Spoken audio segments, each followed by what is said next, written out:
Hey everyone, Technomentary here with a video for you guys. In today's video, we're going to review the iPhone 7 Plus going into 2025, whether this phone is still worth it, whether you're thinking of buying it, upgrading to it, upgrading from it, everything you need to know, and even in comparison to the new iPhone 16 models that you're going to be looking at. So let's get started. So the iPhone 7 Plus here was released back in 2016, so just a little over 8-year-old phone. Going into this year is going to be close to 9 years, which for an iPhone, it's quite of a age that it has for any kind of device. Now, not to say that the iPhone 7, in terms of lack features, there's a lot of great features on this device.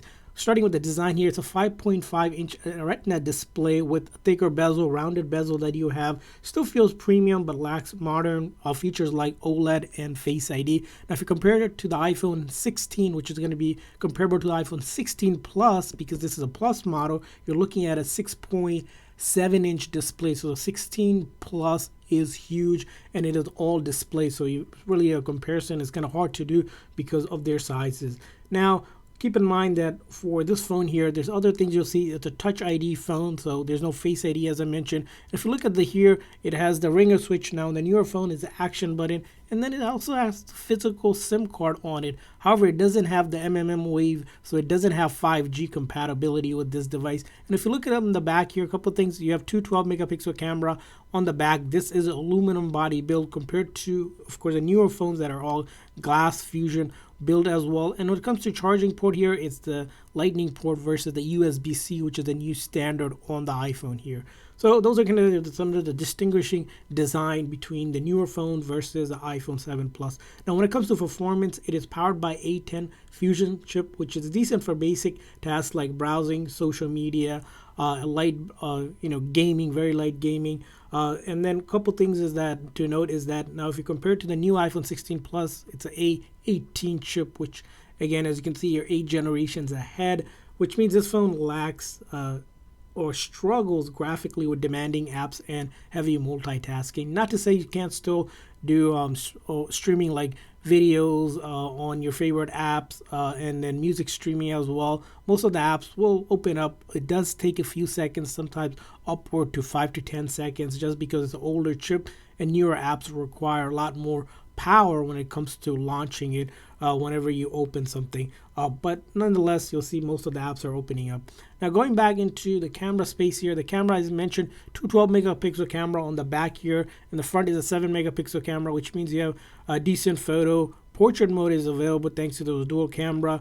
Just as one mode option, square, pano, and then you can also see video. You can actually record in video mode for 1080p, and then slow motion and time lapse. What's missing is newer features like cinematic mode and spatial video as well. Those are the newer features that are missing. It's also missing night mode and the diffusion features that are more advanced on the newer cameras with those triple cameras that we see on some of the pro models here. So it's a good day, good for everyday photography, but again, not going to be comparable to the newer models.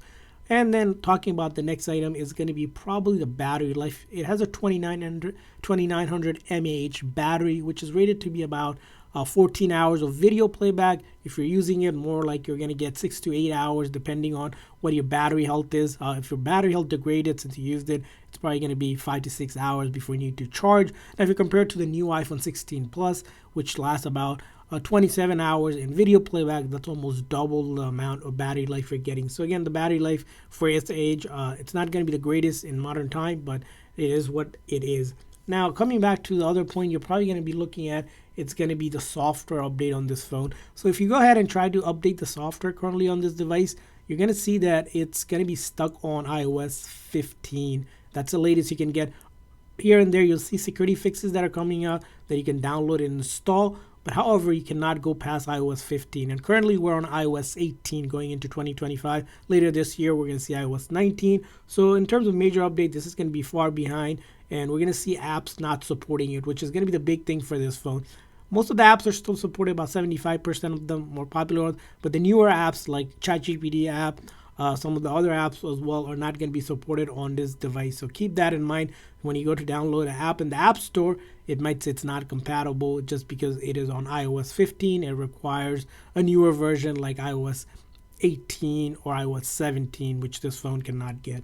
And lastly, the other point to talk about is going to be the price point that you're looking at this device. So when it comes to price point, you're probably going to be looking at this phone. And if you do get this phone, it's going to be around $100. Now, if you compare it on it, it's probably going to be less than even $100 compared to almost $900 for a 16 Plus, almost a fraction of the cost. So when it comes to the iPhone 7 Plus, is it still useful? Of course, it's still useful for the basic needs. So if you're using it as a backup phone for calling, texting, yes, this will get that done, even light browsing.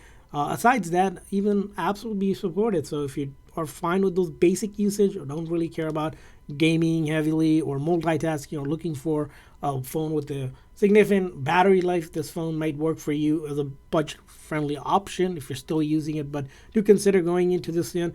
If you're thinking of buying it, probably not worth it. I don't recommend buying this phone. You probably want to look at something iPhone 13 or newer. There is a 14 Plus if you're looking for a plus size and above. Something like that would probably be a better option, just because if you want more future proofing, longer battery life, and a better camera, and of course being able to download any apps, it's a consideration. Then go with something newer. So that's our review of it. I want to hear from you. What's your thought on the iPhone 7 Plus? If you currently used it, upgrading to it, upgrading from it, leave a comment in the comment section. And for more reviews, videos like this and tips, please make sure to like and subscribe button. We'll see you guys next time.